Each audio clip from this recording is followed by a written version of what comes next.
After a long, stormy night, a body is found in the woods at the bottom of a small cliff. The news shocks the nearby small town as police are unable to identify the body. That's where you come in. Can you solve this case?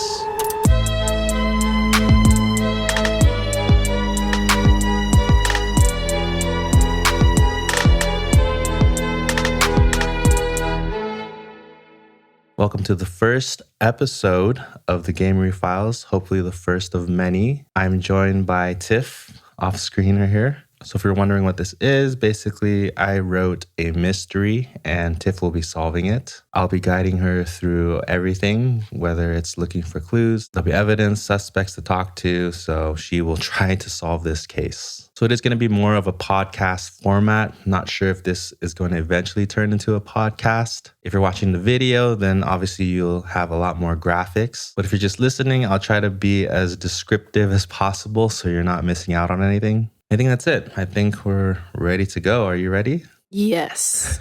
Doesn't sound that much ready. Yes. Okay. A little more enthusiasm. So our story begins. It's the year 1995 in a small town called Woodridge. You've been called up from the big leagues to come help out with this case. The current time is 9 a.m. and around 8 a.m. they received a 911 call from an emergency line. The emergency line is kind of like these posts outdoors, and it's used just for emergencies. So if people need to reach out when they're in the woods, they can use these lines to call. So the 911 call was very short, and it was also very hard to understand the person. All they could gather from the words was, "I can't find them, they're missing." And then they hung up abruptly. Once they received the call, they knew where it came from, and they went to this phone in the woods. It's just behind the town, not too far from the town. And they started scoping the area because obviously they heard the words missing person. And not too long after of just searching the area, there is sort of a ridge, like a mini cliff, pretty deep, like I would say maybe 30 feet. And at the bottom, they clearly saw a body. So they go down to inspect it, and the person is presumed dead. It is a male, mid-20s. And just from their initial analysis or just initial investigating of the body, they estimated the time to be between 8 p.m. and 12 a.m. of the previous night. So pretty freshly dead corpse. And they didn't find any wounds around the body other than those that would be consistent with a fall. So as a brief synopsis, those are things that you kind of already knew from the report that you received. So you come into town, and immediately the first thing you notice is a bus stop, and there's a bus parked there, and there's only one bus that comes in and out of town, and it comes twice a day. Once in the morning between 8 and 8:30ish, and then one in the afternoon around 5 to 5:30. And you see an officer kind of standing next to the bus. Park your car, get down, and you're greeted by the officer. And he says, "Hi, I'm the deputy. I'm Ralph Fitzgerald. It's nice to meet you." Nice to meet you too. So I'm pretty sure you were briefed, but let me know if you have any questions. I can take you straight to the crime scene if you like. Yes, sure. Let's go. And if you need to talk to the chief, he's in the office. So just let me know, and then I can take you there as well. But you want to go to the scene right now? Yes. Okay, perfect. And just to let you know, we stopped all the buses now. So I'm just trying to make sure nobody enters or leaves this town. Okay. So then you go by foot because, again, the town is pretty small, and where the body was is not too far from the town. So just another brief background as you're walking. Ralph is talking to you. He's like, "So I'm not sure if you're familiar with this town. As you can see, it's not too big, not too many people here. We don't get a lot of these kinds of cases. This is very rare. Not too many people even visit this town, and we definitely don't recognize this body. We would know if it was someone from town. So this is definitely someone outside town." And as you saw on the report also, there was no ID on the body, so this is presumed the John Doe. So you're going through town, you see that it looks very like outdated. Even like you're thinking 1995, but this is like, looks very outdated. But there are like a couple modern buildings. One you see is the main shop or general store. It's very prominent at the front of the town. And then next to it is also an inn. And then there's like a bunch of smaller shops around that. And then more in the back are some residential homes. But then as you make your way to the back, just before you hit the woods, you see this huge like abandoned building. And the deputy notices that you're kind of very interested in this building. You're kind of looking at it. So he just jumps in and tells you right away, oh yeah, that's the old abandoned sawmill. Hasn't been open for years. At least since I came here, it's always been closed down. When was the last time are you aware of it being in operation? Oh gosh. Yeah, like I said, I don't remember. I'm pretty new here. I just came here like about 5 years ago. I think it might have been like at least 20, 30 years ago. I don't know. I'm not sure. Maybe some of the other people would know in town. So you continue, and then you kind of see this entrance looking structure just made out of wood, like an arch almost, and it goes into these woods. Right there is where the service phone is. This is the entrance to the woods? Yes. Okay. And then on this like wooden arch entrance, you see a sign. There's multiple signs, and they're all kind of like regulations and whatnot. You can clearly see like hiking signs and trails. And then another side is for hunting. Like side by side? Kind of, yeah. On both sides of this arch, there's signs nailed onto the wood. What type of hunting? So you're asking the deputy who's with you. Yeah, I don't really go hunting that much. I think there's like deer and bears. I don't really see people hunting too often, but I think it's mostly for deer. Do you know for hunting if there's a license requirement to hunt? Oh yeah, absolutely. I mean, we've cracked down a few people here who did not have licenses. But for the most part, I think people come, they're very friendly. We don't have too many problems. Got it. All right, shall we proceed? Sure. And just out of curiosity, this walk, how long did it take? It's okay. So it wasn't too far. It was like 5 minutes? through the town, 10 tops, 10 minutes. Because you're just beelining it straight to this entrance to the woods. I just want to know my, I guess, how big this town is. I can get a feel of, how long it takes for someone to walk through the city and to this location. So about 10 minutes. Okay. Yeah, that's good to know. So you're at this phone, and then the deputy is telling you, yeah, this is the phone that we received the call. And he's starting to describe what he did after that. So he starts showing you the path that he took, and eventually you get to the ridge. And they've already taped off the area, and, they've marked everything. Aside from the body, there's also, those yellow evidence markers? Yeah. Yeah, so they have one on the floor, pretty close, but not that close to the ridge, and it's a bracelet. And how close is this bracelet to the body? So near the ridge, as in the top of the cliff? Yes, so it's on the top part, not the bottom, and I would say anywhere, it's like 10 feet from the ridge. And also, this ridge is how far to the emergency phone line? Not that far. Like you could see the phone from there. Okay. And then, you can choose to look around. You can examine the body. Like, what do you want to do? Is the body, how difficult is it to get to the body? There's a way to kind of go around. So you can go down without having to go directly down the ridge. So. Sure, let's go see the body first while it's still fresh. Okay. So you and the deputy go down to see the body, see that it is indeed, looks to be a male. What do you want to inspect? Like, what do you want to see? So you're saying nothing was found on the body besides... Actually, nothing. Nothing. There's no ID. There's no wallet.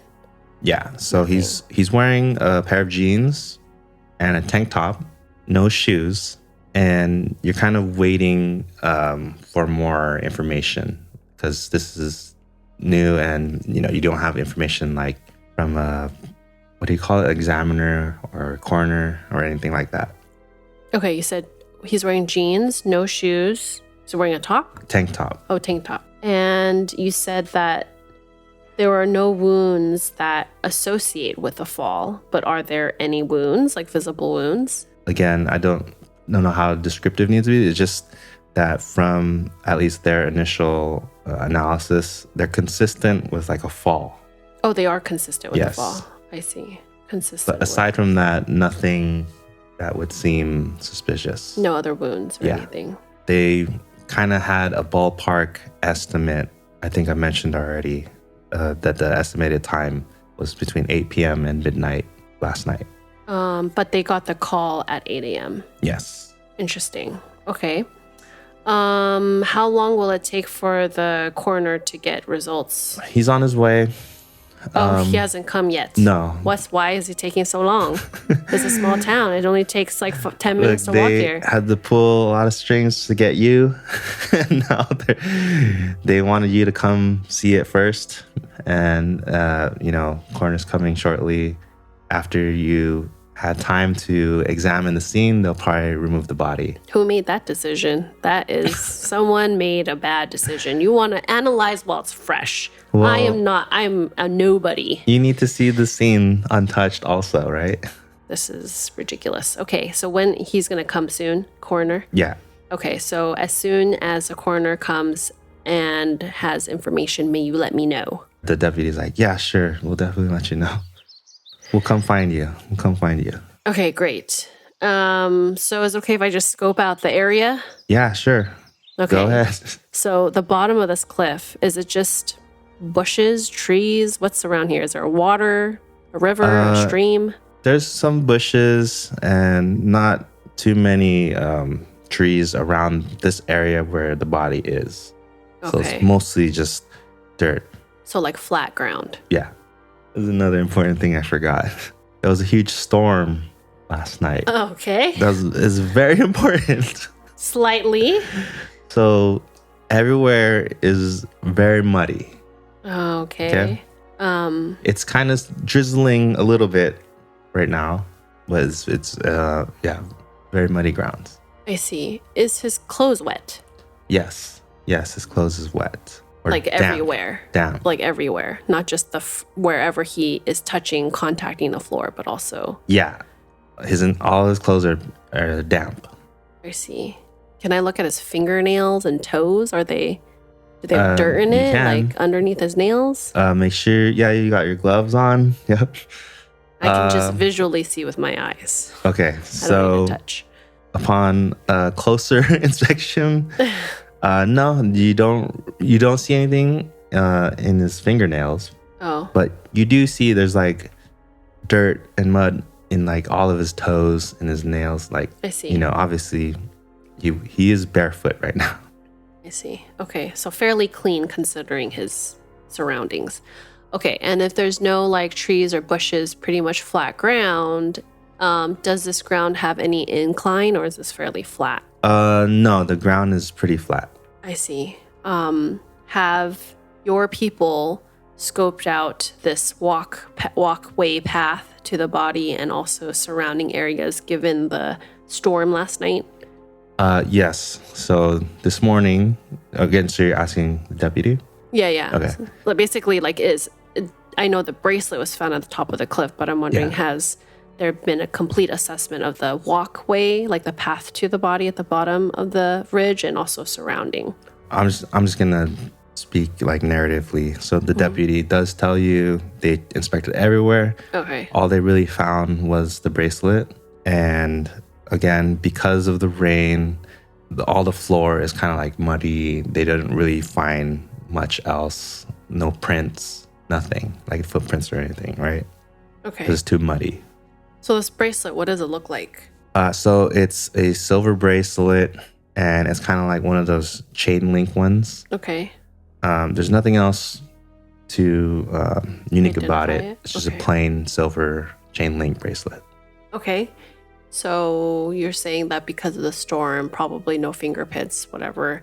And then the emergency line is not in a covered area, so it's also wet. Yeah, it's just on the pole, Oh, okay. the wooden pole. Can you collect fingerprints from the emergency line pole? They can try. Again, it was raining, so they're not sure if they'll collect anything, but they can try. Have you and your team asked around town, because it's a small town, so ask around to see if there's any talk of any new person coming in town or visiting, or any commotion that they heard the night before. Like, has that happened?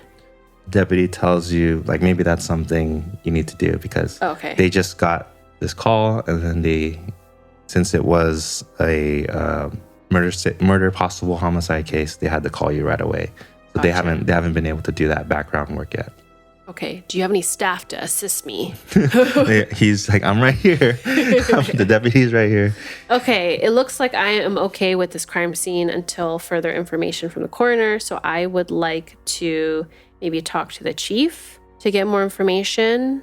Okay. And then, no, actually, you said that the bus was already at the bus stop waiting or already left. They stopped the bus, Oh, so okay. no one can use the bus. Okay, I want to talk to the bus driver. I'm talking to the bus driver. Okay. So as you're about to leave the area, so you're walking back all the way around to go back up, right? Because you went down to the body. And all of a sudden, you see a dog, and he's digging something up. Good boy. And it's within the taped area. This is along the walkway? This is at the top of the ridge. Oh, okay. Where the bracelet is. But it's not the bracelet. Whose dog is this? Oh, we don't know. No. Okay. Dog question mark. What does the dog look like? So, I mean, you're pretty familiar with dogs, so you can tell that it's a Okay. Labrador Retriever. What color? It's a brown. Like a dark brown? Chocolate brown? Yeah, pretty dark, Dark. I would say. Those fur leaves some trail behind. That's what I'm asking. I do a thorough investigation here. Okay. All right, good boy. All right, let's see what he dug So, up. are you gonna approach? Oh yes, of course. Okay, I so always have some treats in my pocket. Well, the dog sees you guys coming right away. It clearly found something. No, and don't tell me it ran away. It turns and it runs away. Okay, but I had a treat in my pocket. You scared the dog. No, dogs love treats over anything else. And I am familiar with dogs. I would gently approach the situation. Okay, maybe it's the deputy then. Deputy scared the dog off. Okay, and I did not catch a glimpse of what it caught. It looked like something shiny for sure.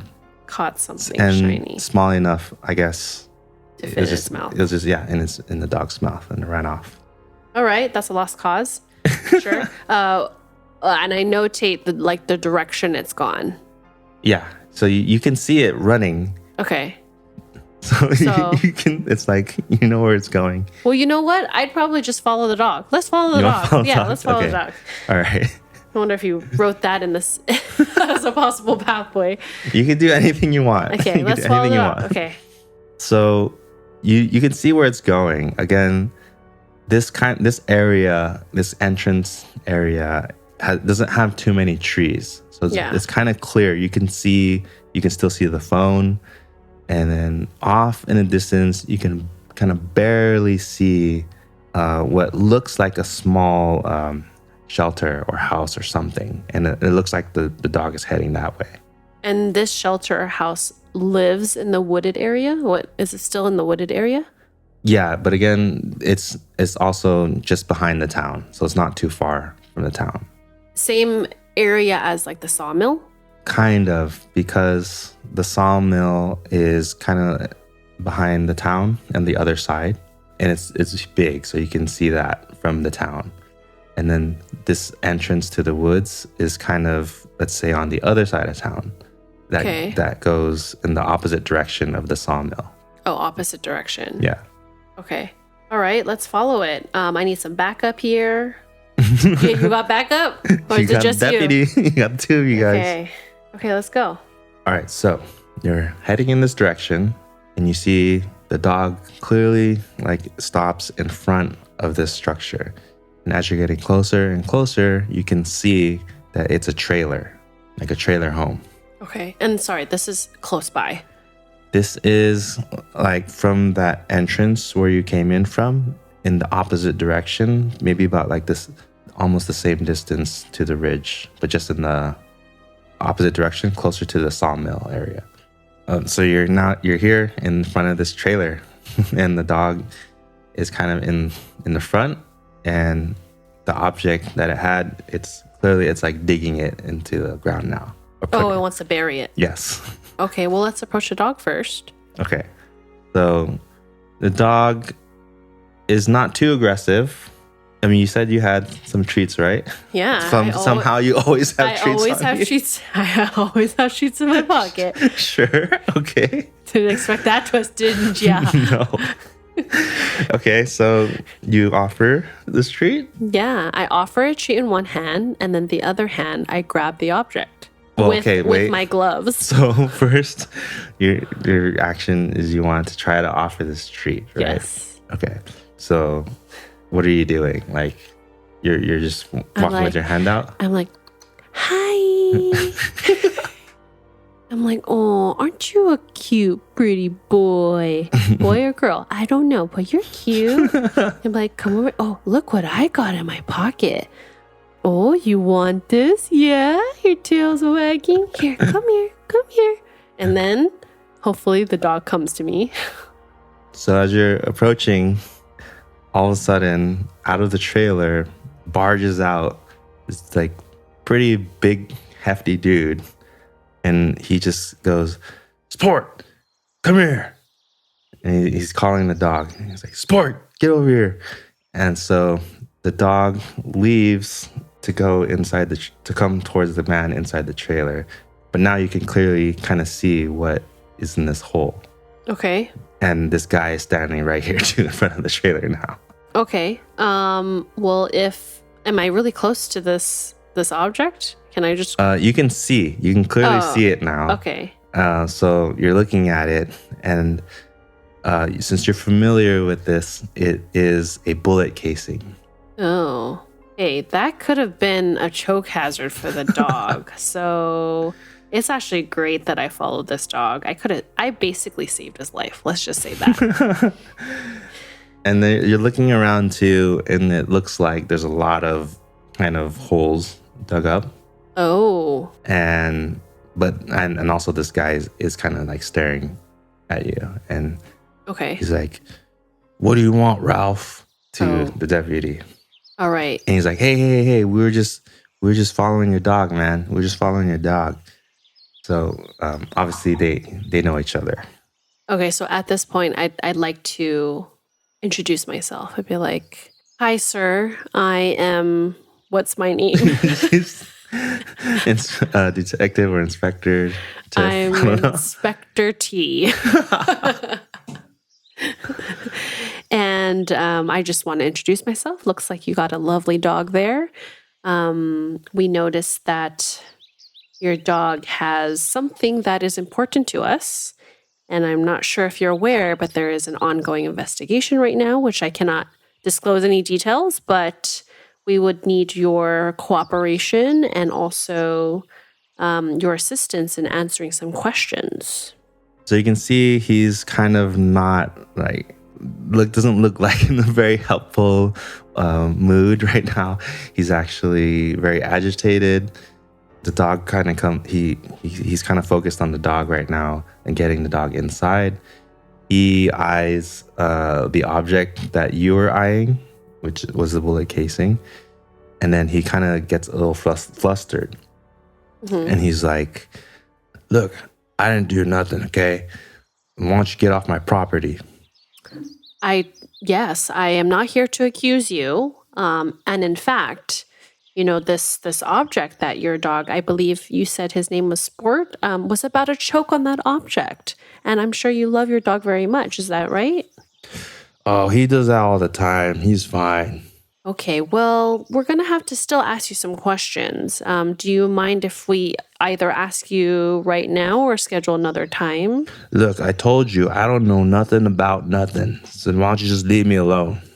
Sure. So, are you actually allowed to stay in this property of the woods with your trailer? This is my home. I've been here ever since I was little. Oh, I see. Okay, but this dirt and the soil that you're on is not your property, is it? Look, I don't got time for this. So unless you're going to arrest me or something, why don't you just leave me be? Sure, not a problem. We can maybe schedule another time. Here's my card if you have any questions, and I hand you a card.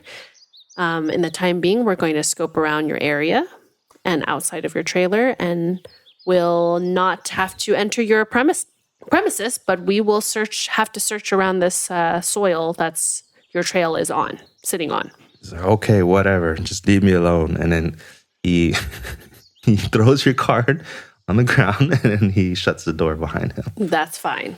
All right, Deputy Ralph. Let's look around. Let's gather this evidence. So he turns, he's like, look, sorry. Like, I know the guy, or I kind of know him. I don't really interact with him much. I see him around town.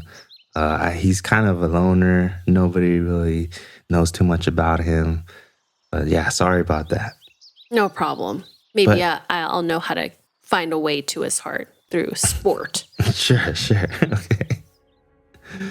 All right. So I would like to gather the bullet casing evidence. Okay. So yeah, you get the tongs, the bag, the whole deal. Yeah. You put it. Okay. Scope around all the other holes that you said Sport likes to dig holes to make sure what other items are there.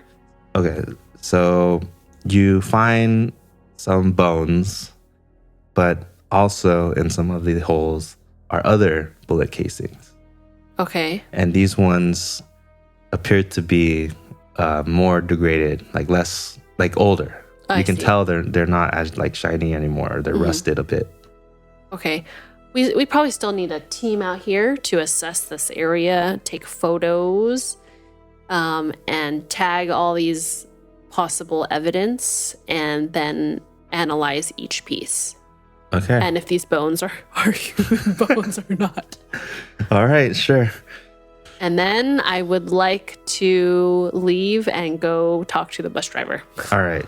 Perfect. So the deputy calls in their assistants or whatever to do that, all that stuff. They're getting that ready. They'll have it in the station. And you head straight to the front of town to this bus. So standing or sitting in the bench outside, you can clearly see in his uniform is the bus driver standing in front of the bus, or sitting on the bench in front of the bus. Hello, sir, ma'am. Yeah. Hi. I knew you would be coming eventually.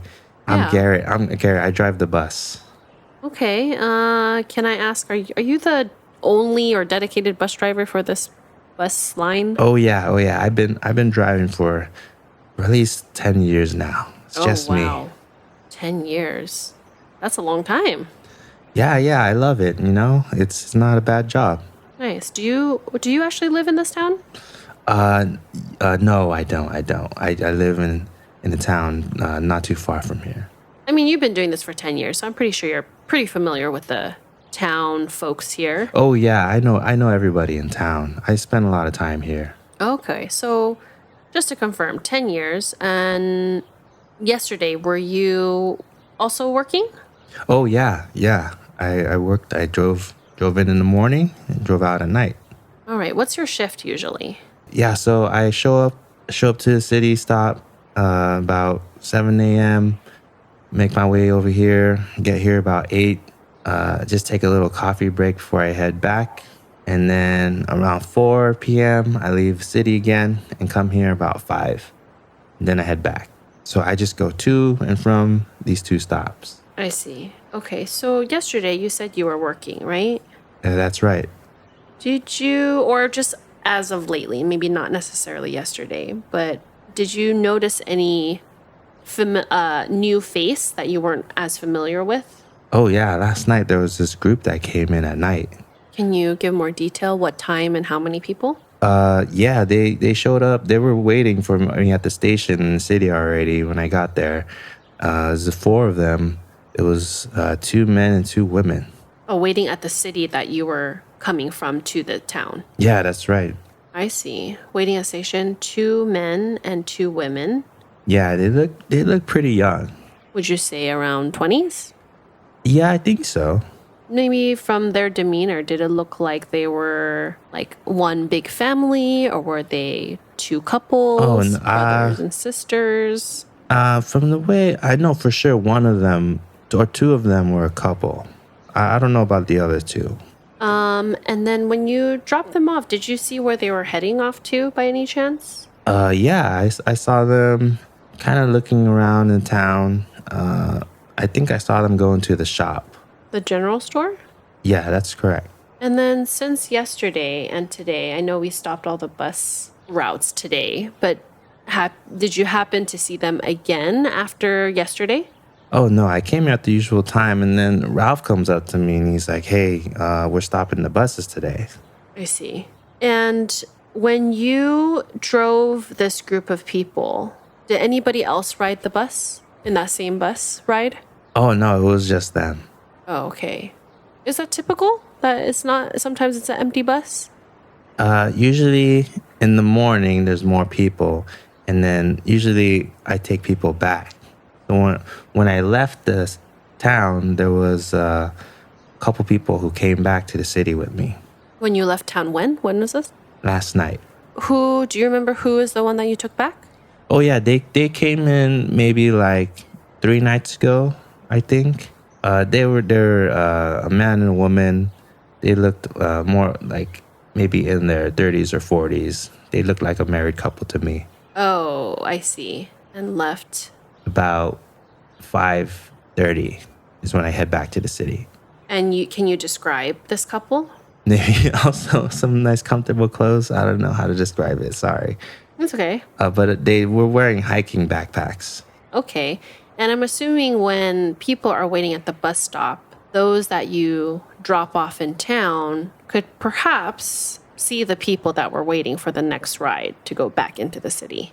Oh, yeah, but I definitely give it some time. So I usually stay there for like half an hour to see if anyone wants to come on. I see. So it could possibly. Do you know if the group of people saw this couple? I don't think so, because they were already in the store by then. Ah, I see. Okay. Just to confirm, this couple is different people than the people in the group. Yes, yeah. Do you have any other information that maybe stuck out to you that I didn't ask about? Not really. My memory's not that great. Even though I don't even remember what I had for lunch yesterday. So I'm sorry. Thank you. Thank you for your service. Okay, well, here's my card. Should you have any questions, you can reach out to me anytime, or if anything pops up that you didn't remember in our conversation today and it popped up later, please call me right away, or Deputy Ralph. Okay. I'd like to talk to the chief, please. Okay, so you want to head to the station? Yes. All right, so the station is positioned also towards the front of the town. It's not too far as well. You head to the station, and the chief is in his office. You knock on his door? Yes. Okay, you knock on his door. Looks like he's getting off a phone call, and he says, hey, yeah, glad you could make it here. So this is Elliot Wilson, chief of police. Hi, Elliot. Yes. He's like, so glad, yeah, you could come here on such short notice. Thanks for helping out. No problem. Happy to offer my services and find this culprit. Maybe any information you can give me while I offer my services here? Yeah, so the coroner just showed up. He reported back to me, and he kind of confirmed that, again, there's no other wounds other than that's consistent with the fall. Nothing suspicious. They also checked that phone that you were saying and couldn't find any prints on it. So I believe the initial time of death that was like estimated is a pretty wide time of death, 8 p.m. to 12 a.m. Does he have a closer estimation? Yes, so he did give. Oh, sorry, I'm using like the same voice. I need to change his voice. It is Garrett. Yeah, so he did give me an updated time frame. This time, sometime between 8 and 9 p.m. Okay. I know I asked questions about visually for me. I was wanting to look at his nails and like what was found under his nails. Does the coroner have any details about that or any other things I didn't cover? I don't think anything came out. And specifically, he didn't mention anything that stood out. I need to get this coroner's information. Not very helpful. So you're asking if they found anything in his fingernails or toenails. Yeah. And they didn't find anything that is out of the ordinary. Okay. Like, for example, there's dirt in his toes, Yes. which makes sense Yes. because he's out in barefoot. Yes. Okay. Okay. Any other information that's not the coroner? I'll probably have to visit the coroner later. Any other information, Chief, that you are aware of in terms of town talk? So we did analyze the evidence you brought in, and the bullet casings are consistent with those of a hunting rifle. For the purpose of this game, you just need to know it's a hunting rifle. Okay. Of a specific model. Okay. And just to clarify, I know you have a general store here. You also do have a hunting store of some sort, or not just a store, but you allow like rentals or you give licenses, purchases. Oh yeah, Harold at the shop runs that business. Hunting business, or he has a hunting shop? I don't know if he rents out equipment, but I know he sells it for sure. I see. And I know I asked earlier about licensure to hunt in the woods. Who handles that? Who handles giving out licenses? Yeah. Oh, not us, but we just enforce it. Oh, I see. Do you know who does? I don't know. No. They have to go through the state. I don't know. It was like outside of the game. I don't know. Okay. And this hunting shop, so Harold is this hunt shop owner, which is different than a general store. So there's a general store and a hunt. Oh, it's the same. Oh, it's the same. Yeah. Oh, it's the same. Okay. There's only one shop in town. So, I see. So we call it the shop. Okay. Any other, like, has the town members and folks have had any recent gossip the department is aware of? Or grumblings, gossip? No one's come to me. I'm pretty sure they've already heard by now. It's a small town. But yeah, you probably have to check with them. All right. Thank you, Chief. You have been zero help. No, I'm just kidding. I'm going to go. Get out of my office. I'm going to find information from people who will have information for me. So I would like to go to the coroner first. Okay. So he's at the crime scene. Oh, okay. What about the general store? Okay. You can go to the general store? Okay. You make your way to the store. You walk in and you see there's quite a lot of stuff. It is a general store, so you see like camping stuff, you see food, refrigerated area, lots of miscellaneous things, toiletries, whatnot. And behind the counter is an older man. All right, let's talk to Harold. Okay. So you just walk up like, Harold. Harold, my man. At this point, you are by yourself. Oh. The deputy is busy now handling between the evidence and the coroner. All right, fine. Hi, Harold. Oh, I haven't seen you before. Yes, I am Inspector T. Forgot my title. Hi, Inspector T. I am here. I'm sure you have heard. I know this town's very small. Oh, yes. I definitely heard. Yes, it's very unfortunate. I came to see if you could maybe answer some questions for me. Oh, absolutely. Just first and foremost, I mean, what do you do? What do you sell here? Oh, I've been running this general shop for a long time. Long time, ever since I can remember. Okay, and I see that you have a lot of miscellaneous stuff, and you also sell equipment and accessories, things pertaining to hunting. Oh, yeah. You know, that's kind of the main business right now. Okay. Oh, yes, and hiking stuff. That's right. For hunting, I have a couple questions for hunting and hiking, but for hunting type related items that you sell, do you sell rifles? Do you sell this particular model? Yeah, so he points like in the back section of the store, closed off. He just points in that direction and he's like, oh yeah, I got plenty right there. Okay. Can I ask if you have sold any within the last maybe 3 days? I don't think so. No. Do you keep record or log of all your sales? Oh yeah, yes I do. Can you please double check for me? Yeah, so he goes under the counter and he pulls out like this huge book Okay. that's like all his sales. So let's just double check your knowledge. You said you don't think so, but if we could just do a quick, just a quick run through. Okay. So you're just interested in the last rifle. 3 days. 3 days. Yeah, 3 if there's days. any sales Yeah. of rifles in last So- one. Okay. He's just showing it to you now. Yeah. And you're looking yourself. Okay. So nothing. And there's nothing. Okay. What about bullets pertaining to that rifle? Any sales of that? Oh yeah. So he's showing you the book. He turns the page and he's showing you like all the sales. He's trying to point specific ones for bullets, right? Okay. Or that particular type of bullet. Yeah. So he points to one and it seems like a random name to you. Okay. And then Harold goes, oh yeah, that guy, I remember he just came in a couple weeks ago to go hunting. So there was only 2 people recently who bought it. And then the next name you see is Vernon Gerald's. And then he's like, oh yeah, Vernon bought some a couple weeks ago too. So do you recognize all the names on this book? Like they are frequent buyers. Some of these people just visited. And I know Vernon, he usually comes by here though to buy his bullets. What does Vernon look like? He's pretty big. Lives in a trailer? Yeah, how did you know? Interesting. How Had a did you hunch. know? I just had a hunch. Did you meet him? I did, and his wonderful dog Sport. Oh yeah, Sport. Oh, that's definitely Vernon. Yeah. Yeah. Are you close with him? I see him every now and then. He comes in here and buys stuff. Oh, okay. So usually when he comes into the store, he buys hunting type equipment. Yeah, usually he needs to restock or get some food, some dog food for Sport. Okay, what kind of dog food does Sport like?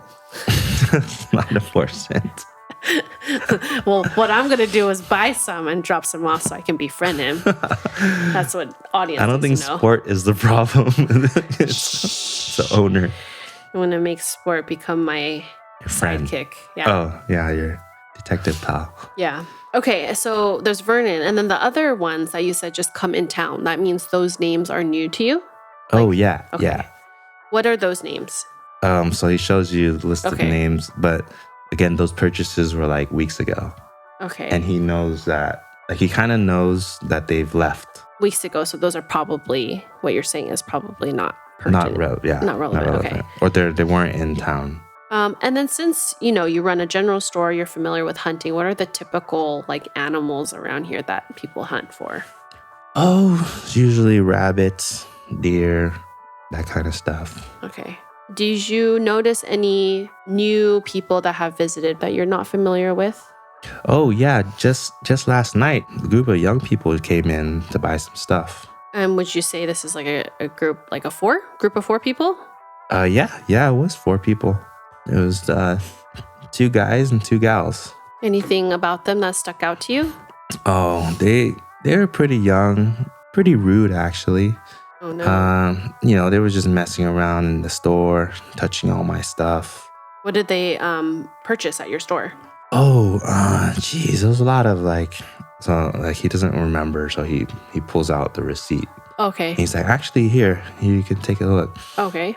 So he gives you a receipt, and you can see it has toilet paper, frozen dinners, some alcohol, some towels, and some firewood. So, Harold, I'm not from around here, and you have been here for many years. Is there a lodging in this town where out-of-towners would come and stay? Oh yeah, that's my wife Betty. She runs the inn right here. The shop is like connected to the inn. They're like right next to each other. Yeah, that's Betty. That's my wife. I can go call her if you like. Sure, yeah, that'd be great. But just to clarify, people come here often for hiking or hunting. What about camping? I mean, sometimes people go, but I think because it's been raining so much recently, nobody's been wanting to camp out. I see, but there are camping areas where you could burn firewood. Oh, yeah, you can go out back. I see. Okay. Yeah, I'd like to speak to Betty. I don't know if she's more aware of whether these folks has stayed overnight. Oh, sure, yeah. Actually, you can just go right on over if you'd like. Sure. I'm sure she's there. You kind of walk down this hall, and it just goes over to the next building. And now you're in like a reception area, and you see an older woman behind the counter. Hey, Betty. I am Inspector T.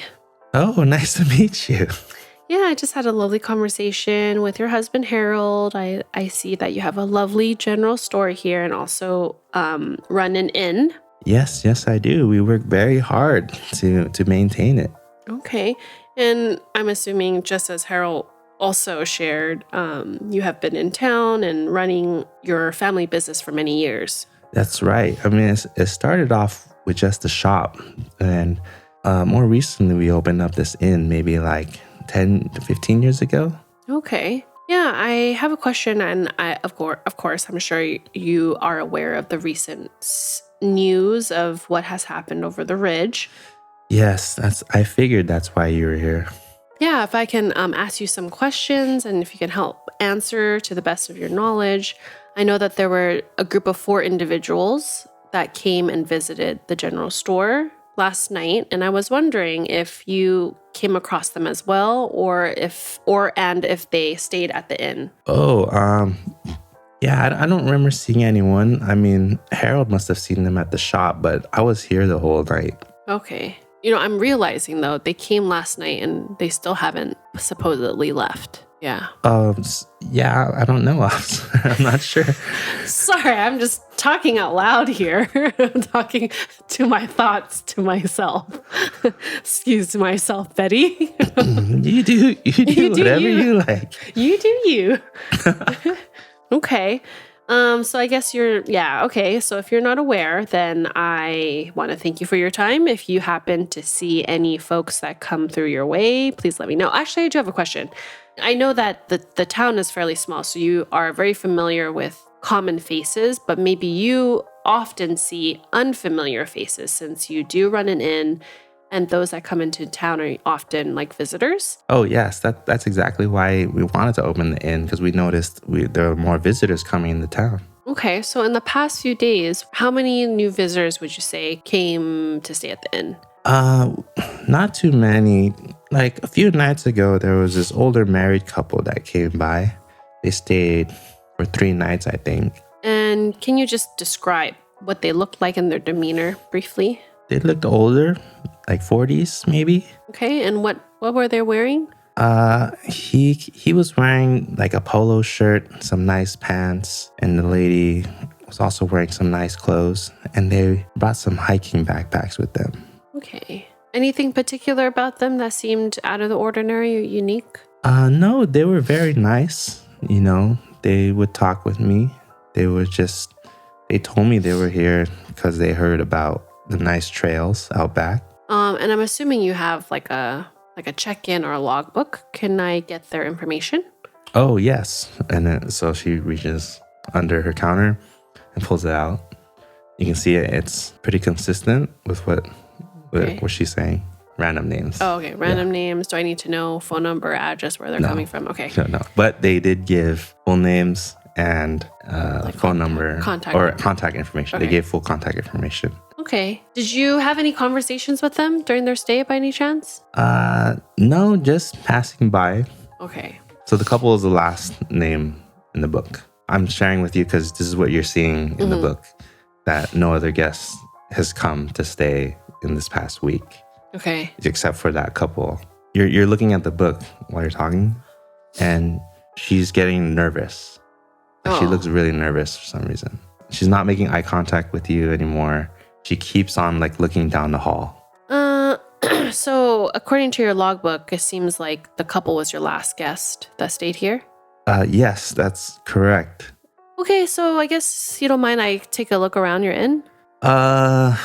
And if you can open up the doors to each room and maybe show me exactly where they stayed, and I'd like to look at the other rooms too. Thanks. I'm not sure I'm allowed to just let you do that. Do you have some kind of warrant or something? I have a reason to believe that there is connection to our case. So if you can please allow me access to the door. Thank you. She kind of comes up to me like, okay, look, I was too afraid to tell you this before, but a woman came in last night. Okay. All right, Betty. So now that we are seeing eye to eye here, would you like to give me more information about this woman before I find out more information about these rooms? Okay, so it was pretty late last night, maybe around 9 or 10. I don't remember. You know, we open pretty late because we know people want to come in pretty late. So she came in drenched from the rain outside, and she wanted to get a room. Okay. Do you know her name? No, she didn't give me a name, and she wanted to pay in cash. I see. And this is a lady whom do you know if Harold is aware of this? I think Harold was asleep by then, and he closes his shop at 9, so I don't know if he saw her. I see, but Harold is aware at this moment. Well, I haven't told him because the woman came in and she looked really scared, and she told me not to tell anybody that she was there. I see. Did you get any other information of why she's scared and if she's running away from something? Well, she wasn't really telling me anything. I kept asking her what happened and if she needed any help, and she just said she needed a place to stay and she was going to offer to pay cash. I see. Well, I'm going to have to talk with her. Well, I told her I wouldn't tell anybody, and then so she turns around, she's like, okay, here's the key, and she hands you the key to her room. How about this? I will honor your agreement with her, but what I would need you to do is talk to her yourself and let her know that I am a fine, kind lady trying to do right and find out what has happened. Okay, so you're just I'm asking giving Betty. your card to Betty. Yeah. And then you want her to talk to... I was imagining I'm going to stay on the premises until she comes out. Oh, okay. But, okay, so you're asking her to go and knock on the door. Yeah. Okay. So Betty goes over and she's knocking on the door and no one's answering the door. Doesn't she have a key? Well, that's just her first action. Okay, she's knocking on the door and no one's answering the door. Okay. So she's really hesitant. It's apparent that she doesn't do this. Like, she doesn't just barge in on guests. Okay. So I'm assuming Betty comes out and lets me know she's not answering her door. Yeah, she walks back to you and says, no one's answering. I'll say, okay, so Betty, since she's not answering her door, do you have any cause for concern that her life might be in danger? Well, she did seem pretty scared last night, but I don't know why. Okay, so this is enough probable cause for me to ask you to open up the door just in case something has happened to her. So we're going to have to see and do a welfare check on her and also see if she's in danger. And you can reassure her that I will be her protector. Okay. All right, so you convince her, and are you going with her or are you just sending her by herself again? No, I'll go with her. Okay, so you're going to go with her. So you just walk down the hall. There is a second floor, but this is not on the second floor. It's just on the first floor, and it's in the, towards the back. You're at the door. She knocks again, just saying, hello, hey, are you there? She kind of looks at you. Betty, you're doing the right thing. So she opens the door. Okay, so I enter. I announce myself. Hi, hello, this is Inspector T. We're here not to scare you, hurt you. We're here to just ask some questions and see if you're doing all right. I enter, and what do I see? You can kind of see that there's some wet spots on the floor. It's not like puddles. You can just tell it's kind of damp. And then you can see that in the bed too, that someone was laying in the bed. Not too much stuff looks touched, aside from this trail you see going to the bed of water or wet floor going to the bed. And then you can see that the window is open. She escaped. Well, let her. Who informed her so she can escape? Okay, so I gotta do a quick circle around, see any belongings, nothing. I gotta turn around, make a quick jet. Ask Harold if he's aware, if he saw anything. Yeah. Call Deputy. I forgot his name already. Ralph. So you look around. You're looking around. There's nothing. Like there was nothing that was left behind. Oh, I also want to ask Betty if she tipped her off. No, I was with you here the whole time. Okay. And Harold is not aware of her staying here. No, Harold doesn't know. What do you want to do next? Hunt her down. Just kidding. Go looking for her? Or for a woman? Yeah, I'll probably keep my eye out, but I'd like to maybe just walk around the town and see if I can catch any folks, ask them some questions while also keeping my eye out. Okay. So as you're walking out of the inn, Harold comes up to you. And he's like, I forgot to tell you something about that group last night. Mm-hmm. You know, I overheard them talking about some cabin or something.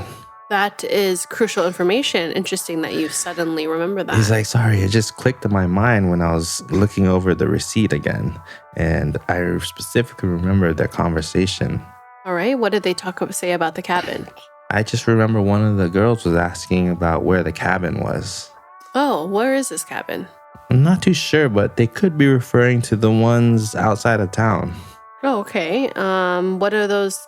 Are those cabins run by folks here? Do people frequently stay in the cabin? I'm not too sure. I don't know if people stay there. I mean, there was only one cabin I knew about. This man who used to run the sawmill back in the day, I know he owned a cabin out there. Haven't seen him in a long time. He used to run a sawmill that run a cabin. I see. So you haven't seen him in a while, but people know who he is. Oh, yeah. He's pretty infamous around here ever since, the whole sawmill shutting down and everything. Infamous? Why is he infamous? Well, a lot of people hold him responsible. I heard a lot of things about how bad it got once he started running the place. Bad as in, like, labor bad? Or what? What's bad? Well, I mean, there was the incident. You know Vern, right?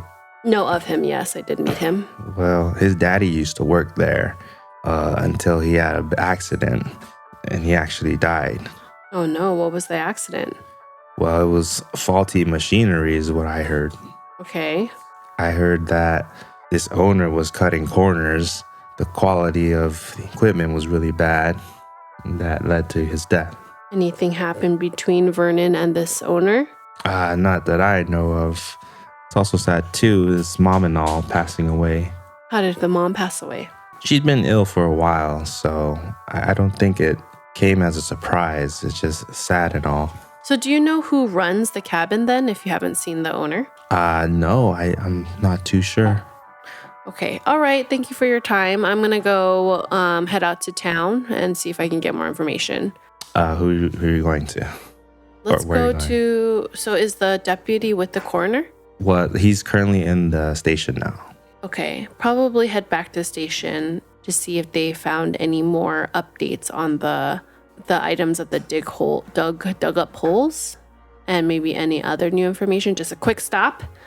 And then if not, on the way to the cabin, ask the deputy what he knows about the cabin. Okay. The coroner has now removed the body, and they've had more time to examine it. The coroner's not there anymore. That's fine. I just need updated information. Okay, so you get to the station, and the deputy's there. Hey, deputy. So I gotta update you on some things that I've found out as I was questioning some of your town folks, and I'd like you to accompany me to visit the cabin out of town. Oh, sure. Why do you want to go look there? Maybe on the way there. Let's head there, and I will tell you some updated. I'll bring you up to speed, and I have some questions for you. Okay, sure. So now you and Deputy Fitzgerald start making your way towards the area of where you think the cabins are located. It's now about noon.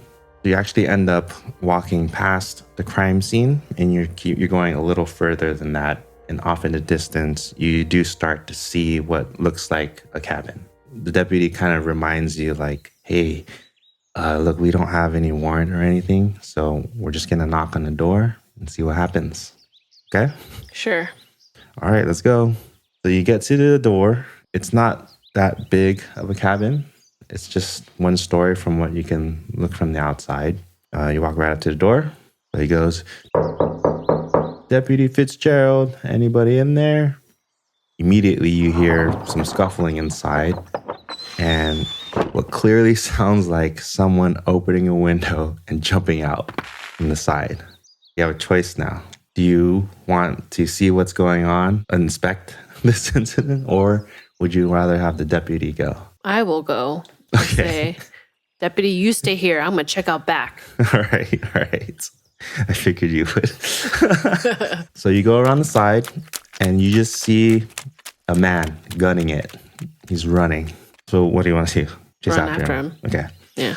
You're at your peak athletic ability, you know. Why do you have to say notch. that? Why do you have to say that? This part isn't too important, but it doesn't take you long to like catch up to this guy.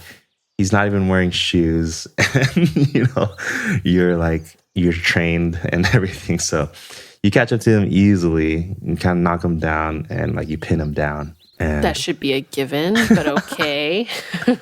now, what do you want to do? He's like struggling. Oh, he's like, let me go.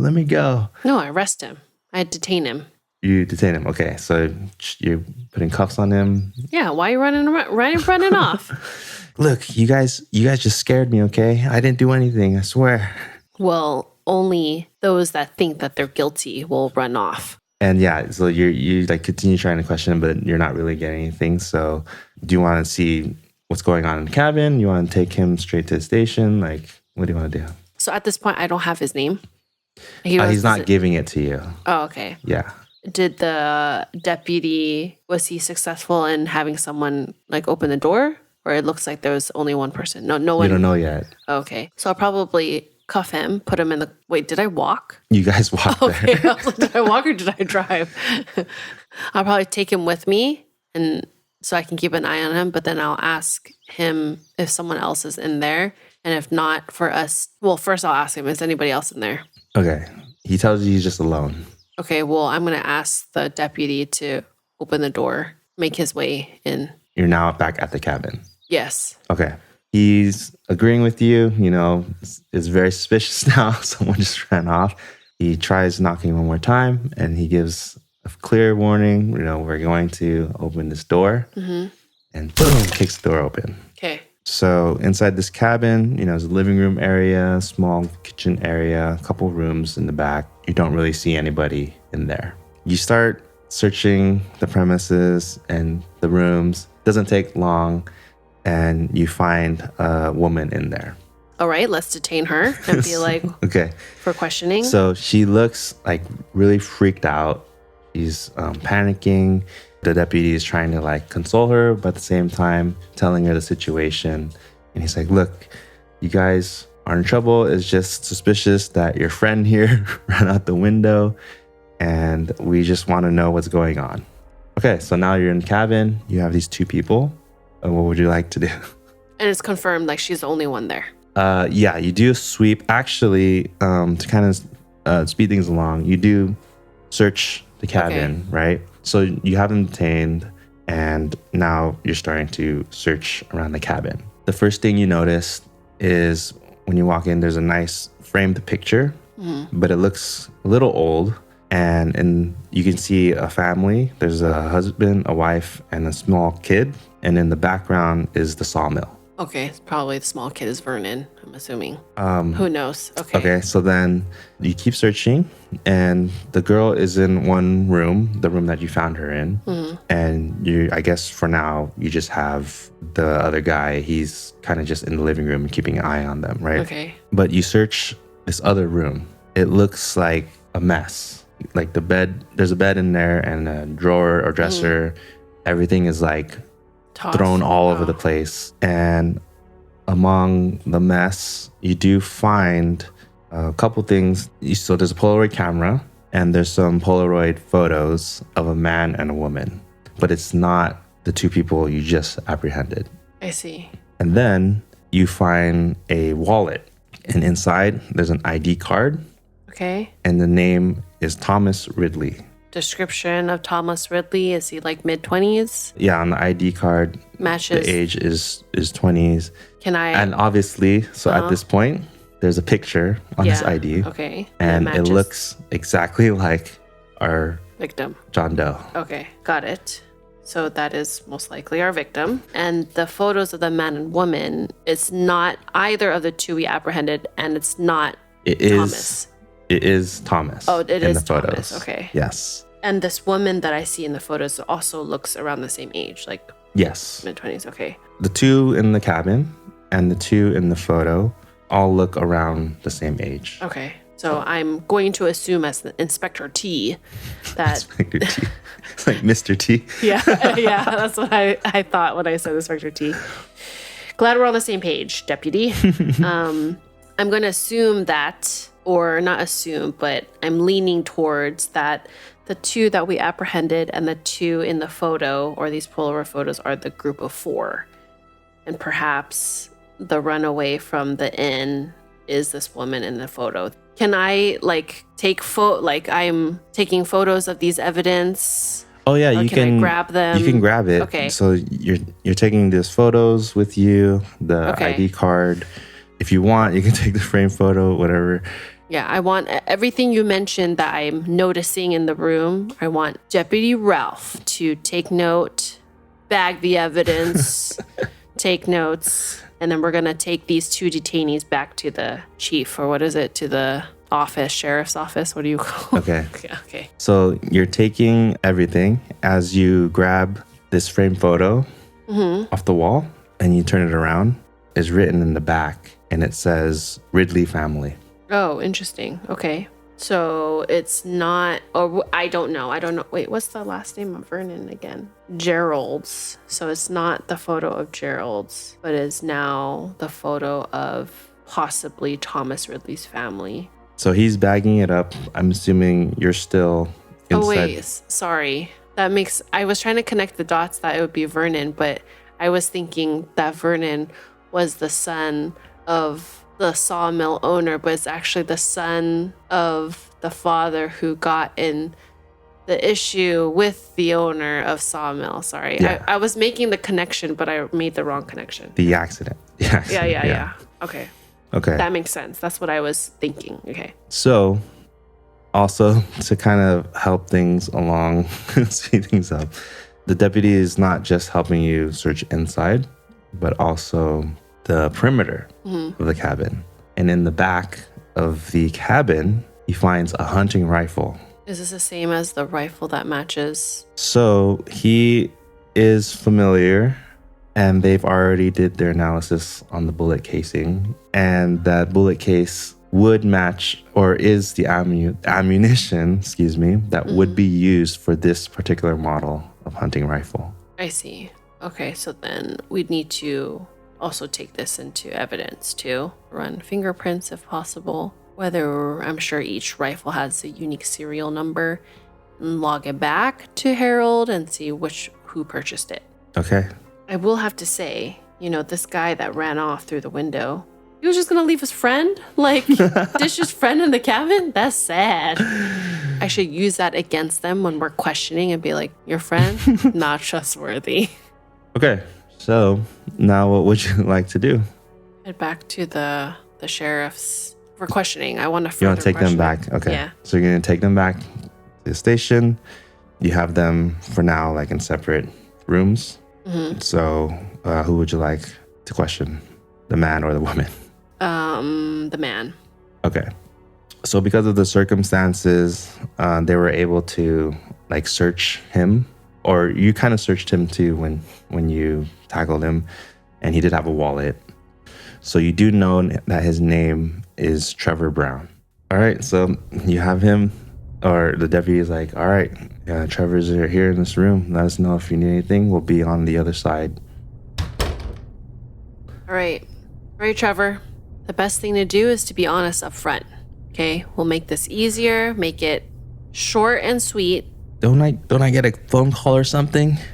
Yes, you can if you would like to call an attorney. I know right now it takes some time to get to this town, so we can wait here for hours, but it might just be more convenient and easier if you want to just feel free to talk and, ask questions. I can continue to talk. You don't have to answer. You just sit right there. He's staying very quiet. So, your friend, Thomas Ridley, you must be really close. He has this really confused face right now. Okay, so maybe you're close, maybe you're not. Regardless of your relationship, I can connect him to you. You were at this cabin which you ran out the window and was running away from me, even though I clearly announced who we were, me and the deputy. And when we searched the cabin, we noticed that some of his belongings were in the room or in the cabin that you stayed at. So it's okay. You can just stay quiet. You don't have to say anything. But if you feel like you want to share your side, I would highly suggest that you do if you are innocent. Look, I didn't do anything. And who's this Thomas you keep bringing up? All right. Maybe he doesn't go by Thomas. Maybe he goes by a different name. I don't know. But here, and then I'm going to show you the photos that we found at the cabin, ID and Polaroid. Who is this? Okay, so now he's really freaking out. That's Devin. Devin. What does he go by? Devin, what's his last name? Devin Jones. Jones. How long have you known this Devin Jones? I've known him since high school. Okay. I'll tell you everything. We came here on a retreat, and it was Gwen's idea. We're all friends from high school, but we haven't really seen each other since then. Anyway, she had this idea that she wanted to go on this retreat and kind of catch up. All right, so Gwen, is she the other person that we found in the cabin? Is that Gwen? No, that's Victoria. Oh, okay, so is this Gwen, and I'm pointing at the photo that Devin or / Thomas is next to. Oh, yeah, that's her. That's Devin and Gwen. Okay, what's her last name? Gwen Porter. Porter. And are they a couple? Are they just friends? What's their relationship? They used to date in high school. I think they broke up right after. And then you said your other friend, Victoria. What's your relationship with her? That's my girlfriend. I see. So you left your girlfriend behind. Look, you guys came all of a sudden. I just want to make it clear. Okay. Why did you come here? When did you come here? And how long did you plan on staying here? Okay, so like I said, I haven't seen Gwen or Devin since high school. Actually, maybe a few times, but when we went to college, we all kind of split up, except for me and Vicky. We went to the same school, and obviously we're still dating. Apparently, I guess Devin ran into Gwen or bumped into her, and they sort of caught up, and they had this idea to go on this retreat, maybe catch up, bring the whole gang back together. I heard it from Vicky. She's the one who told me about it because, her and Gwen still talk. Okay, and where is Gwen?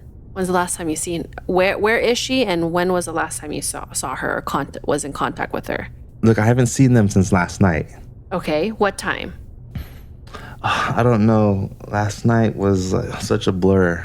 I don't remember too much. Maybe if you could just ballpark it. Let me run your evening down with me. So you had maybe dinner. I see you had a fun time, some empty alcoholic bottles. When did you start your evening? I think we got back to the cabin around 7. I don't know. We were just drinking a lot. When you say got back to the cabin, meaning where did you come from? Oh, we went to go pick up some supplies. And at this point, it's not raining yet, right? I think it was starting to rain. Okay, and this retreat idea, did you ever have plans aside from just staying at the cabin? Did you want to explore the town? What was your plan? I don't know. Devin actually was the one who said that his dad owned a cabin. It must have been his idea to come here. I was just along for the ride. So are you aware of any relation that Devin had with a Ridley or a Ridley family? No, I don't. I see. And he's never talked about his family since you've known him since high school? Not really, no. You know, he was acting a bit weird though since we got here. He was really quiet on the bus. You know, just seemed like very nervous the whole time. You said Devin and Gwen are dating at this point. I don't know. I mean, they used to date back in high school. I don't know if they're trying to get back together or whatever. I see. Did you notice anything strange between Devin and Gwen? Yeah, I think Devin was definitely trying to get closer to Gwen. Anything else that you think you should note that I haven't touched on this evening? You know what? That name sounds so familiar now. I could have swore there was someone named Ridley too, back in high school. What do you know? What do you remember about this familiar Ridley name? I don't know for sure, but there was this one kid that we used to make fun of. I guess we used to make fun of him because he looked a lot like Devin, like a skinnier, dorkier version of Devin. I don't remember what his name was. Obviously, you know, we didn't like hang out with the guy. And since you haven't seen Devin and Gwen in all these years since high school, have you noticed anything strange about Devin or different about Devin? Like I said, it's been a while. He looked the same to me. He was just acting really weird. He wasn't saying much. We just got here too. Didn't really spend that much time together. It just seems a little strange that you haven't talked to your friends since high school and suddenly want to take a overnight trip. Yeah, it was Vicky's the one who really pushed me, and Gwen was really pushing for it. Why was Gwen really pushing for it? I have no idea. Maybe she wanted to get back together too. Have you tried to contact Gwen? Has she tried to reach out to you? Last night, I passed out. I don't remember much. Probably I drank a lot, but I was sitting on the couch and passed out. But all of a sudden, I heard a loud bang, and it just woke me up. And I looked around and it didn't look like anyone else was there. Okay. After that, I think I just fell back asleep. And you don't remember anything else, not seeing anything? I think sometime later that night, someone came in the door. I don't remember. I must have fell back asleep after that. And you don't recall at all whether it could have been Devin or maybe your girlfriend? I don't know. I don't remember. All I know is that when I woke up, me and Vicky were still there, but Gwen and Devin were gone. I see. And then we noticed that, you know, there's a rifle in the back of the cabin. Whose rifle is that? Rifle? I don't know. I have no idea. Okay. And how long did you plan on staying on this trip? Do you know? I think we were supposed to just stay for the weekend. Okay. If there's nothing else that you remember from that evening, of course, you know, anything that you remember would be helpful for this investigation. But for the time being, I'll still need to keep you detained. He's just still like avoiding eye contact, and he's like not really there. He's just kind of dazed right now. Okay, and then now I want to interview Victoria. Okay. Same questions. I will probably start with like. So yeah, to kind of speed up again. You're asking her what you're doing. She gives pretty much the same background story of what they're doing there. Okay. At least that part of like who they are, why they're there. Okay. Similar reaction to the photos. So same thing about like she knows him as Devin. Mm-hmm. And then what about is she familiar with the Ridley? No. Okay. So you bring up the name Thomas Ridley, and then she has a look on her face like, oh my gosh, like something just clicked in her mind. What just clicked, Victoria? She's like, oh my gosh, like that's Thomas.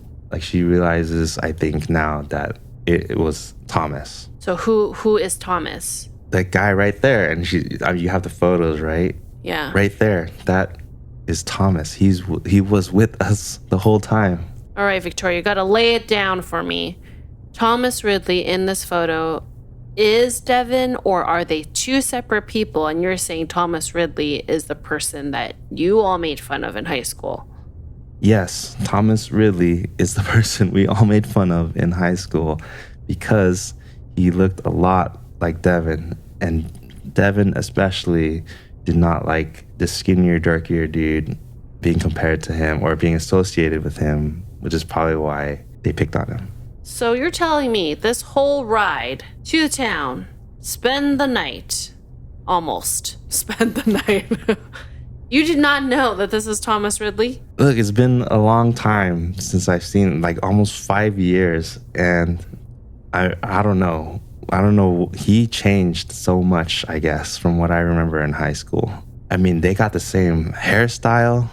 He is wearing similar clothes that he used to wear. I must have been like stalking him. I know in high school, though, he was obsessed with Gwen. Thomas Ridley was. Yes. I think they used to be friends like back in middle school. But, you know, after high school, she was in the popular group. And I guess, I don't know, started ignoring him. I see. So you and Gwen are close. Yeah, we're best friends. So the whole ride and the whole trip, did Gwen ever mention that she felt this Devin/Thomas Ridley is kind of weird or acting a little bit differently? Any red flags? And then she kind of interrupts it. It's like, hold on. Is everything okay? Did something happen to Devin? Are you asking about your actual friend Devin or the one you made fun of? This Thomas person, Ridley? whoever was with us, did something happen to him? Because he was not there in the morning. And Gwen's missing too. News is this is what happened, and I'll explain. And like, yeah. He was found dead or whatever. So she's like really shocked now. She's like, oh my gosh, but this is like a lot of info already. It wasn't Devin, and now this Thomas is dead now. And she's like, oh my gosh. Like she's freaking out. She's like, okay. Last night I heard them arguing. I don't know what they were arguing about, but suddenly he storms off out the door and Gwen goes after him. What time is this? Let's see. We got to the cabin around 7, and it couldn't have been too long after that. I don't know. Maybe 8? Okay. So you and Trevor stayed in the cabin then while they stormed off? Well, I didn't know what was going on. It was so sudden. Yeah. I see. Not sure. So I know that evening it was a crazy night because Trevor mentioned that he passed out due to drinking a lot of alcohol. What time was that at? Oh, he got drunk really fast. I'm not sure what time he passed out. It might have been before they stormed out. Okay, so either that or he just doesn't remember. I don't know. I see. So he possibly passed out while they were still there. Yeah, I think so. Okay, and what time did you stay awake until? Not much longer after they stormed out. You know, I figured they were just arguing about something and they would just come back. But I was getting tired, so I went to sleep. Around what time? Maybe around 9. Okay, and at that point, when you went to sleep at 9, they were still out. They had not returned back to the cabin. Yeah, I don't think I heard anyone come back in. Okay, and then next thing you know is you wake up the next morning and they're not there. Yeah. Okay, and Trevor recalls a loud noise that happened in the middle of the night. Do you recall anything like that? He did tell me about that, but I didn't hear it. I guess I was asleep. I don't know. And you were asleep in the bed the whole time?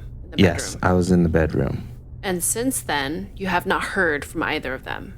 Gwen has not tried contacting you, messaging you, calling you? No. And you, the other way, too, have not tried to call her? So, okay.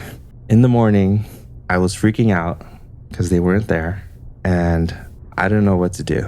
So I went outside and started looking for them. What time? I don't know. I don't remember. Must have been around 7. Okay. 7 a.m. Okay. Where did you look? Anything strange? Nothing. I don't know. I was just panicking at this point, and you know, I was walking towards the town. I saw the phone, and I called. I told them that they're missing, But then I really freaked out and panicked and I just hung up. And what time would you say you made this call? I must have been searching for them at least, I don't know, half an hour or an hour or so. I think we received a call at around 8 a.m. Yeah, I guess that was me. Also at the cabin, there's a weapon on premises. Do you know anything about this weapon? A weapon? No? Okay, yeah, there's a rifle. No, I have no idea. Okay. Nothing suspicious at the general store when you visited with all your friends. We spoke to the general store owner and we know we have receipts of what you purchased. Did you encounter anybody else? Yeah, actually, there was this really weird guy. He was just kind of watching us as we left the shop. What did he look like? This pretty big guy. He had long hair and a beard. He was wearing like this flannel jacket. I don't know. He was just really weird. Like he was just watching us. Did he have a dog with him? No, I don't think so. Okay. And you've never seen him again after that evening? I don't think so. We headed straight to the cabin after that. If I were to show you a picture of him, would you be able to identify him? Maybe. I mean, it was pretty dark and it was raining a little bit, but maybe. Okay, and this was at around what time at the general store? I think we got there at 6, so it must have been a little bit after 6. Okay, is there anything else that I haven't asked, that maybe some details that will help us get to the bottom of this investigation? We will need to keep you detained until we have further questions. Similar reaction, Trevor. Doesn't quite know what's going on. And she says no, like very quietly. There's a couple of things I want to do. One is double check the rifle that was found at the cabin. Mm-hmm. And then also check the logs of the general store. And then also would like to check with Vernon to see where his whereabouts were last evening. And then also would like to, when we go back to the station, or no, I'm at the station, so I probably would like to ask if anybody has come across a lady who is slightly damp. So after the interviews, it's now, say, 3 p.m. or p.m. And the first thing is that they track down the gun or the rifle, the serial number, and basically it's registered to Vernon. So my question is, why is Vernon's gun at the cabin? Interesting. Okay, and then next she said, okay, there's 2 things. You want to either talk to Vernon, which would mean you're asking him to come into the station voluntarily. Actually, I think there's enough to where... Oh, no, I can detain him. Yeah, because his gun was found. Yeah. Okay. And the other one is trying to see information if there's a woman being spotted around town. So what do you want to do on first? Vernon. Deal with first. Vernon? Because I'm going to assume that if the deputy has not heard anything about the whereabouts of a random woman, then I'm going to keep going down the path I want to go. Okay. So they went over to Vernon's. They told him that basically they need him to come down to the station. He was very reluctant, but eventually they got him there. So now he's ready in the room for you to question him. Hello, Vernon. We meet again. So I'll just cut to the chase. Honesty, again, is the best policy. We have some information that is connecting you to a crime scene that happened last evening. So I'd like to ask you, where were you last evening at around 5 p.m. and on? I was home. I was home all night. You didn't venture out of your trailer? Nope. Can anybody confirm your whereabouts besides sport? Just me and sport. Were you doing anything? So let's take out 5 p.m. and until the end of the night. Did you do anything yesterday? Did I do anything? Yeah, did you do anything? Did you exit the trailer at all? Anytime yesterday? I was out with my dog. That's about it. Like looking at nature? Did you visit any place in town? Nah, I usually just take him on a walk. What were you wearing yesterday? And then he kind of just like looks at the clothes he's wearing right now, and it's a flannel jacket. Another thing to note too, if you haven't noticed yet already by looking at him, he has long hair and a beard. I was gonna ask that, yeah. I mean, you don't need to ask, you see it. No, I was gonna ask you as a narrator. I see, yeah. All right, so basically you're saying that you stayed at your trailer all evening, and the only person or animal that can verify your whereabouts is Sport. Yep. All right. So I gave you a chance to come clean and be honest. However, I have some witnesses that say that they saw you at the general store last evening. Nope, I wasn't there. Why are you laughing? Why are you laughing, Vernon? It's not Vernon. Vernon's not laughing. He's turning out to be a psychopath. And then he's like, oh, actually, yeah. I mean, I think I went to the shop to get some dog food. That's it. Oh, interesting. Your memory has suddenly come to the surface. That's all I did, though. Did you happen to see any unfamiliar faces when you visited the general store last evening? No. I just walked into the shop, seeing Harold there.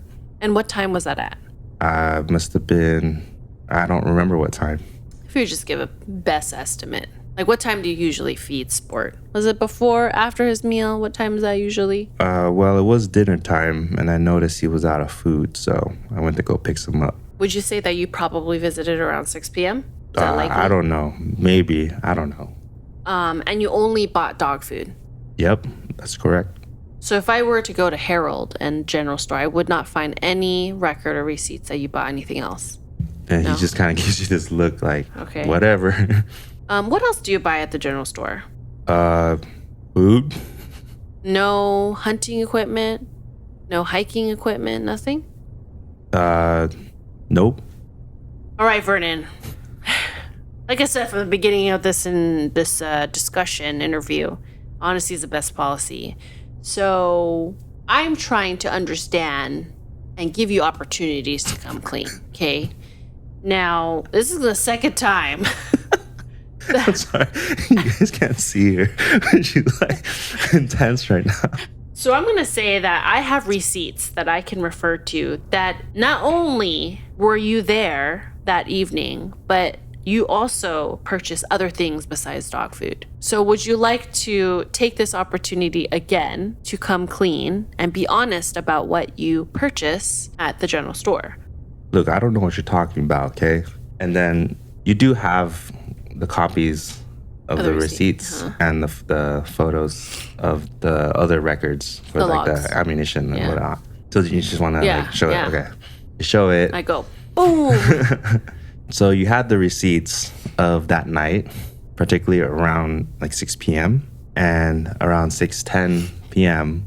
The receipt says that Vernon bought dog food, but that's it. Like he just only bought dog food.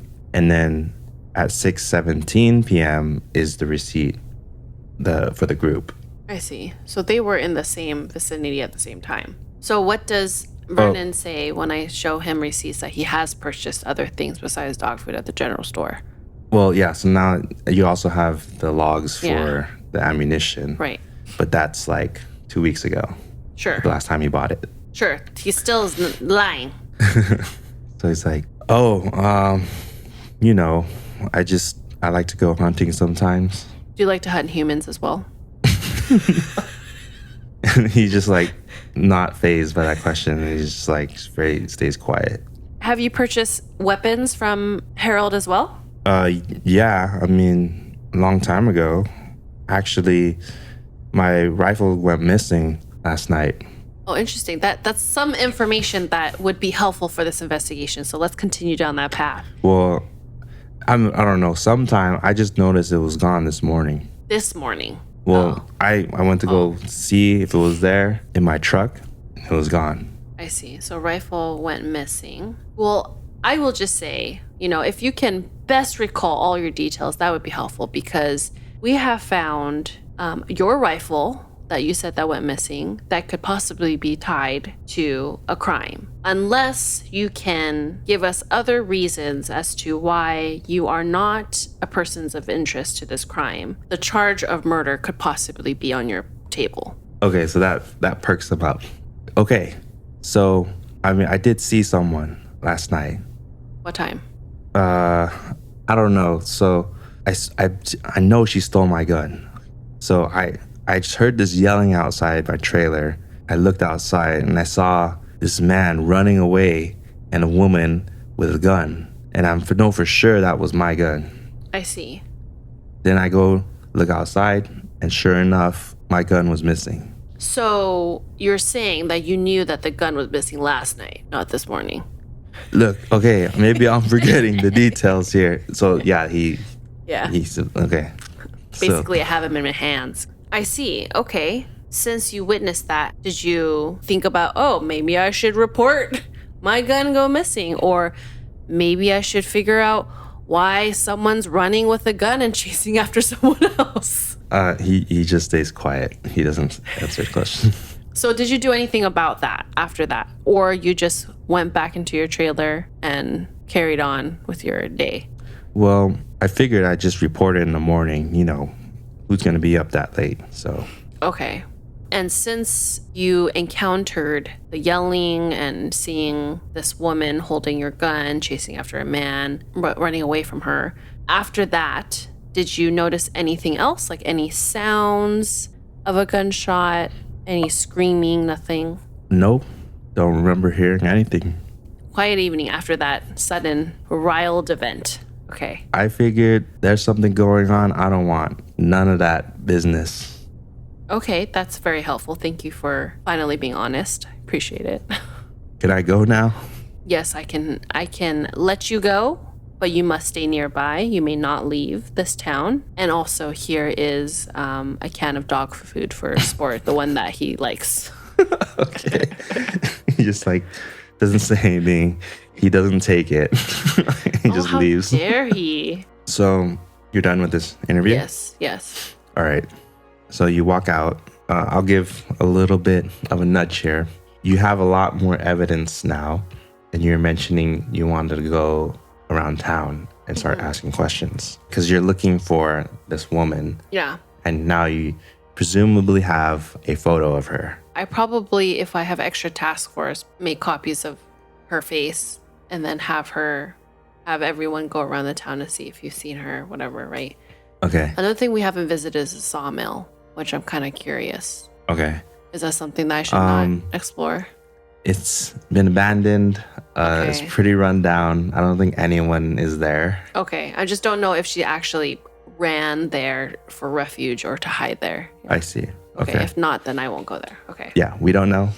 So you have her photo going all around town, and then you get a call from the bus driver. And basically, he's telling you this girl tried to get onto the bus. Okay. But he had to tell her that the bus is out of service. And then that he saw her heading back towards the inn. Go to the inn. Go. Okay. So you go to the inn and Betty's there first, right? And she's seen the photo now. And she's like telling you, oh my gosh, like that's the woman who came in last night and ran, blah, blah, blah. She's like guiding you to the room. She's like, I'm not sure if she's there or not, but you know, you guys go ahead and check. This time you get the key, you just open the door and she's right there. Just on the bed, sitting down, and she doesn't look surprised to see you guys there. Small town, you can't really escape. So let's just fast forward. Like basically you ask her to come with you to the station. You're not like cuffing her or anything because like she's obviously not in any trouble at this point. You tell her like you're trying to get information. So she's now at the station, pretty crowded station at this point. Trevor and Victoria see her like walking in the station and they're like, you know, oh my gosh, like you're okay or whatever. And then she doesn't really say anything. She doesn't really like even look at them. She just kind of stays forward or looking forward. and then straight into the room for questioning. Hello, Gwen. So I'm just here to ask some questions. We're just trying to get the truth and get to the bottom of it so that we can solve this investigation. So can you tell me first, why did you run? Okay, so I know there must be a lot of things going on in your mind. There's a lot of things that we need to sort out and get some answers to some of the questions that we have. So why don't we start from the top? I'll give you some information. You can clarify, you can correct certain things, and you can add more details as is comfortable for you. But I will need to get honest answers. So I understand you came here on a trip with a group of friends, and there was some commotion, I believe, that happened last evening. Can you tell me a little bit about that, with who and what the commotion was about? I just didn't want to stay there. It wasn't comfortable. Why wasn't it comfortable for you? I don't know. Okay, so Victoria's a close friend of yours, right? And she just nods. gives you a nod, confirmation. From high school. You've known her from high school. Okay, so you trust her. She looks up at you and then just kind of quietly just says yes. Like, yes. Okay. And her boyfriend, Trevor, also too, you've known him since high school. And yeah, she affirms again, gives you a nod. And Devin, you have history with him, right? Okay, so you may or may not know this, but we have a body in the morgue right now. And he is one of the individuals in your group of 4 that came to visit this town. Now, I'm going to show you some photos here, and I'm going to lay out the Polaroids. So this person that you took a photo of, this is you, right? I'll point to the face that looks like her. Yes. And she... Yeah. So like the whole time too, I'm not sure how, because the interviews are recorded, right? Yeah. But then you have to get like a verbal response. Yeah. So maybe like you remind her like, yeah. I need like a verbal response, and then she's like, yes. Okay. Very like reluctantly, she's like, yes. And the gentleman next to you, who's this? That's Devin. Okay. So I know there's some conflicting messages about, messages about who this gentleman is. So I think the 3 of you have all understood on this trip that this is Devin. However, we do have information that lead us to believe that Devin is not who he could possibly be, but is possibly a Thomas Ridley. Are you aware of this? So she's not surprised. She's not giving like a surprised reaction, but she's also not responding to you. Can you please acknowledge yes or no? I don't know how I couldn't tell. Sorry, this whole time among like her nervous twitches or whatever, you can tell like she's favoring her wrist. So at what point did you know that this Devin was not actually Devin? Well, we were back at the cabin and I was going through his stuff and I found his ID. I see. So when you found out, is that when you had an argument with him? Well, yeah, I said, what is this? Some kind of sick joke? And what time was that around? I must have got to the cabin around 7. So maybe, I don't know, not too long after that. And at this point, this was just a conversation between you and him, right? And Victoria and Trevor were not aware. Yeah, we were in the room. Did he give any response as to the information that you just found out? I don't know. He was trying to play it off like a joke. And I said, why would you make a fake ID of him? I mean, that was like years ago. And why, like, what's the point? And then what was his response? He just kept telling me it was a joke and it's nothing. And that wasn't his real ID. So at this point, did you know whether this was Devin or Thomas? Well, since we got there, I mean, I kind of noticed like something weird about him. He wasn't acting the same. He looked a little skinnier. But again, yeah, I haven't seen him since we broke up after graduation. So on this trip, I mean, when you had this argument or confrontation, let me say, when did it escalate to an argument? Because our other witnesses, your friends, did mention that there was a full-blown argument that occurred that led you to leave the cabin. Yeah, so I was getting really angry and scared at that point, because if it was true, like, I mean, how would you feel? Like this person was lying to me the whole time. I mean, it was like a year ago when we bumped into each other, and this whole time we've been talking, and to think that it wasn't even Devin. So at this point, when your emotion started to rise, you still were not 100% sure of whether Devin, whom you thought was Devin, was actually telling a joke, or Devin was actually Thomas. I was demanding the truth, and he just kept playing it off. So I grabbed all my stuff and I headed out. Okay, so you left the cabin. That's right. That's when I decided to go to the inn to stay there. I just didn't feel comfortable with what was going on. I see. And then what happened after? Did he follow you? No, I don't know. I just headed straight to the inn. What time did you say you headed to the inn?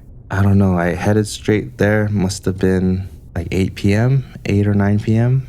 So again, Gwen, I really appreciate you coming into here to the station to come answer some questions and being really honest. But I'd like to really stress that honesty is the policy here, okay? As Inspector T will say.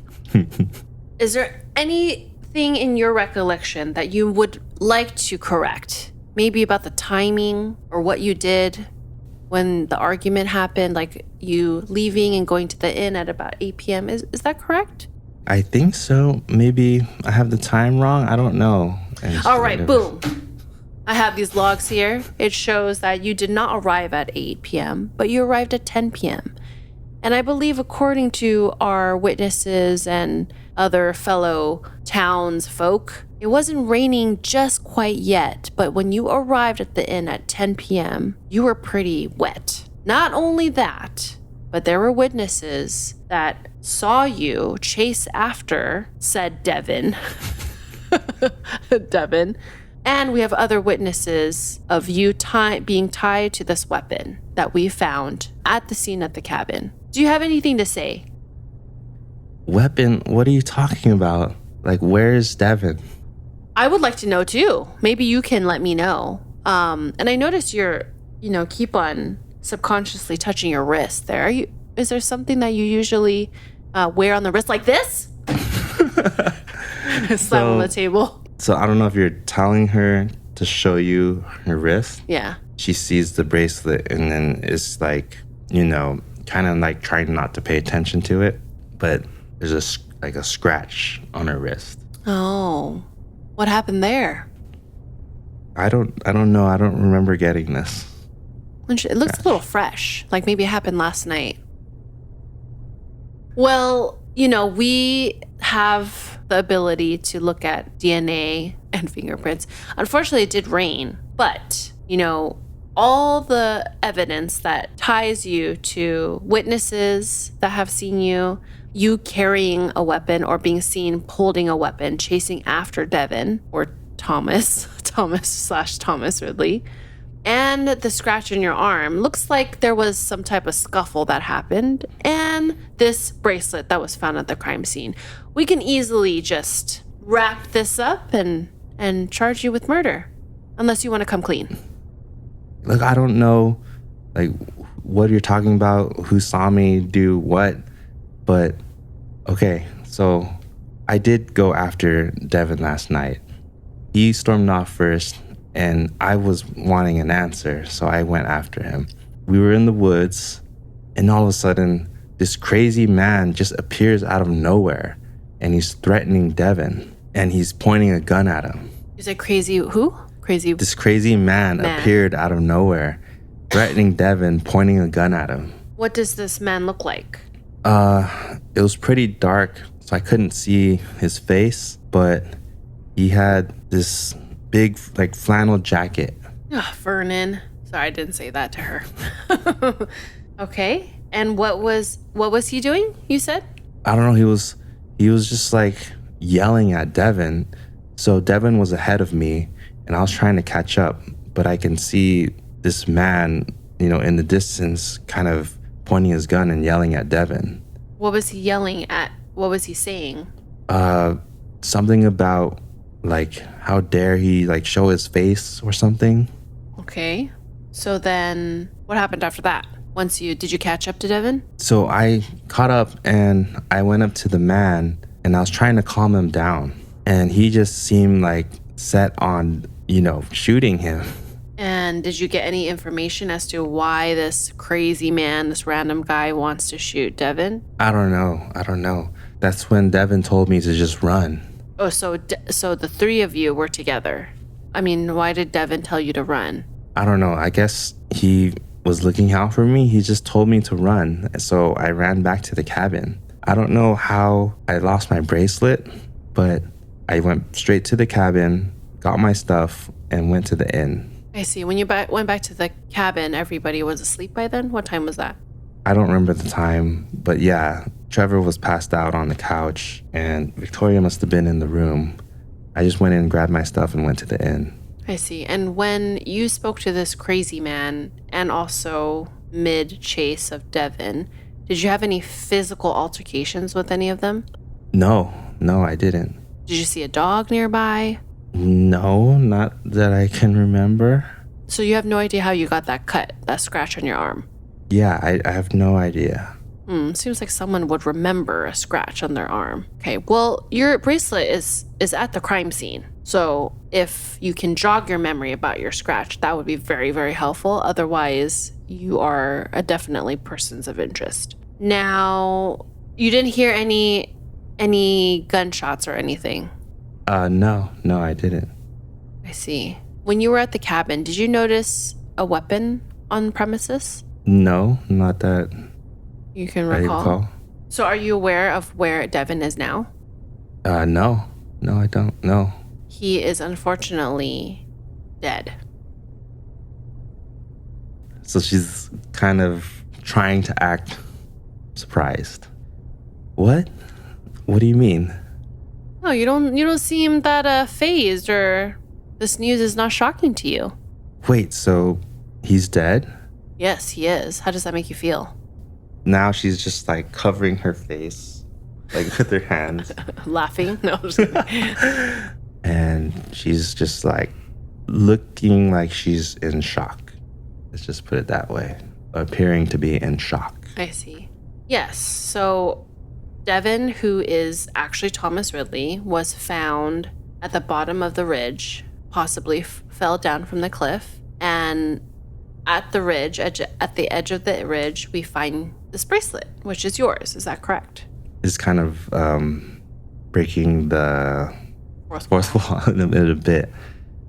She doesn't know what you know, and she's kind of scared at this point. Mm-hmm.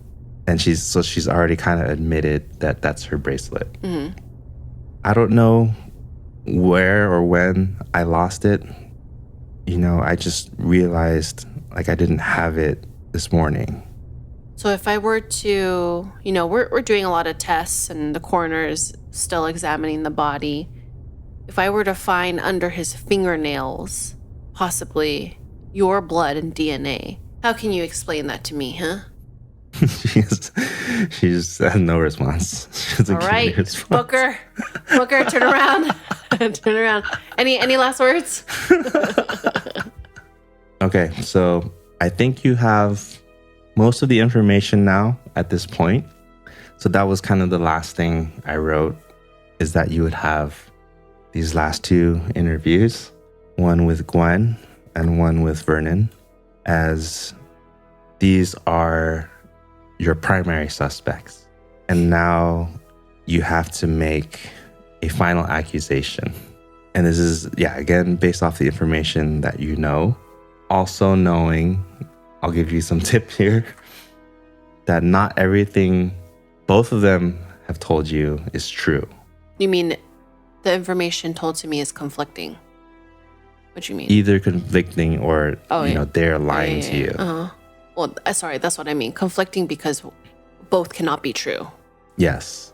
I can help a little bit more as far as testing goes. Would you like some assistance? Testing as in like evidence? Yes. There's more evidence that you can gather quite easily.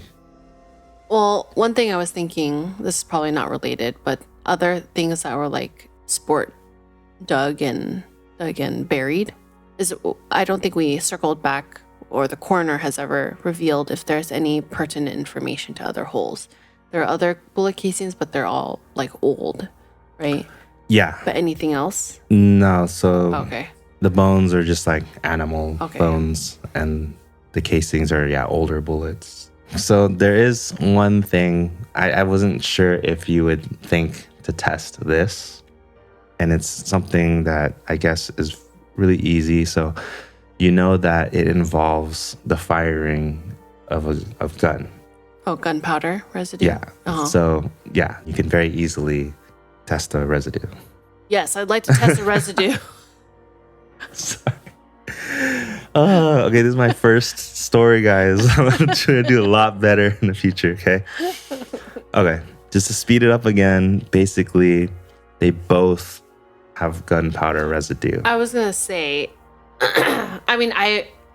so yes, we can test it. Yes, that's a good thing to do. But then also if Vernon is a frequent, let's just assume he's a hunter, he's going to have gunpowder residue regardless. But then the question is, why would Gwen have it if she's not a frequent shooter? It's a good question. But also, so I had to do a little bit of research myself. And unless it was recent, like you won't detect it that much. But they are getting like the same amounts of gunpowder residue. And you can fairly conclude that like either like one or the other shot or was around a shot recently, like very recently. I mean, it was also when it was raining too, so a lot of that could be washed off. But then you were saying that the body doesn't have any gunshot wounds. Yeah, no gunshot wounds. Yeah. So they're probably like aimed, and then maybe he like, oh no, I'm going to try to dodge his bullet, slipped and fell. So this is tough because that's basically it. I have a solution, but I wanted this to be sort of open-ended for you to kind of make your final accusation. Like I wanted you to come up with what you think, like who did it and for what reasons. So I think that the Ridley family situation and connecting Vernon to maybe like my revenge vendetta, my father who passed away, I think that's all like a backstory and it's probably a distraction and a ruse. But I think maybe Gwen, I don't know actually, because now that I think about it, I was going to say Gwen, but then I feel like there's not as much of a solid reason as to why Gwen would want to shoot Thomas Ridley. And then the bracelet and the scratch, it makes me think it could either have been like a tussle that happened, like they're arguing and then, maybe pushes and shoves, it gets physical, and then, maybe he slips and then he grabs her by the arm, scratches her, and then the bracelet like falls off or something like that. It could have been also that she could have had like a tussle or interaction with Vernon. I'm just gonna go with my original gut. So even though I feel like Vernon has a strong motive to end the life of a Ridley, maybe, him going to the general store, he was quote unquote staring because maybe he noticed him and then wanted to track him down. One thing I cannot answer is why Gwen would have gunshot residue and why I don't know if we confirmed if her fingerprints are on the rifle. We didn't. No. I think because of the rain. Okay. It was hard. Yeah, so one thing I can't answer is why she would have gunshot residue, and also why is her bracelet at the scene. So I will say that it's Gwen. Okay. Yeah, I don't feel good about it because I feel like Vernon has a really good reason. Yeah, I just can't explain the other things, so I'm going to go with Gwen. Yeah. Okay. And that's probably due to the way I wrote this ending. Okay. It's like I didn't want it to be, 1 + 1 = 2. Like, obviously in the last interviews, they're not going to tell you the truth. You have to like present the evidence. So I think for the most part, you got it. Except. So I did have Gwen responsible, like ultimately responsible, but there's both truth and lies in both of their accounts of what happened. Okay. So Vernon spotted them in the shop and he noticed right away that it was Thomas. So he set out to follow them. And the events in the cabin happened. I think you kind of pieced together what happened, that she was the one who chased after him. She goes, Vernon is there. He is pointing the gun at him, yelling, like, how dare you, like, show your face in this town. And Gwen comes up to him, but not trying to calm him down. She is telling him to do it. She's telling him, shoot him. I was thinking whether they somehow are colluding with each other, but... I mean, not like premeditated. Yeah. But she's like now telling him, like, do it, shoot him. And Vernon is not like that kind of guy. I think he was also being very reactive. So when he hears her, and she's also being very reactive too. So this is definitely like all like passion, like crime of, or actually no, Vernon's a little bit of opportunistic planning here. He decides like he doesn't want to do it anymore. She goes up, tries to grab the gun from him. In that scuffle, the gun fires, and also that's when her bracelet comes off. And that what causes him to fall. And that's why they both have the gunshot wound. Yes, or residue. That's why they both have the residue. How did the rifle land back at the cabin? After it shot, Vernon let go of the gun, but Gwen had it in her hand. And I suppose, I don't know if they exchanged any words or not. I didn't really write that into the story. But basically, Gwen goes to like check over the ridge. She's still holding it, I guess. And Vernon decides, like, I'm out of here. So he goes back to his trailer. So Gwen now has a gun. She goes back to the cabin. That is when she dumped the rifle behind the cabin. I was like, I mean, it could have been that they both were somehow involved in like his accident, like happenstance, right? But then instead of your version of like, she's like, shoot him, like, go ahead, do it. I was thinking that maybe initially Vernon actually did want to hunt him down and shoot him. But then when Gwen saw this crazy man, she's like, what are you doing? And then the scuffle is actually because she was trying to stop him, not the other way around. See, because like I was thinking too of like why would she want to stop him? Would she go up to him to try to like stop him? Or like, would you be scared?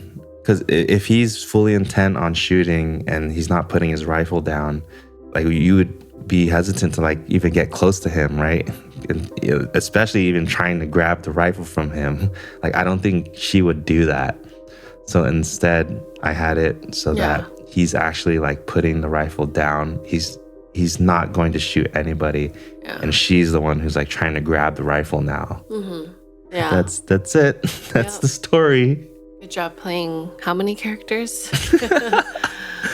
Oh man, you guys can roast me in the comments of how bad I did. No, this is your passion project. Yeah, hopefully if we do more, if you guys enjoy it, I'll get a lot better in writing the story and also going through it. So that's it for this episode. I hope you guys enjoyed it and were able to follow along. Let us know in the comments down below if you solved it, what clues you caught on, also maybe areas I should improve. This is my first venture into writing mysteries, and no spoilers because this is all coming from me. Maybe I'll post an image of kind of what I was working with. So I am planning to create more episodes, but that doesn't mean we're going to stop playing these other games. So hopefully you enjoyed this format, and this might be a regular thing. As I mentioned, it could be a podcast. I'm not quite sure what we're going to do with it yet. If you want to help support the channel, there's a link down in the description below to buy me a coffee. If you made it this far in the video and you're not subscribed yet, consider subscribing to the channel. Hit that notification bell so you know when the next video comes out, and I hope to see you then.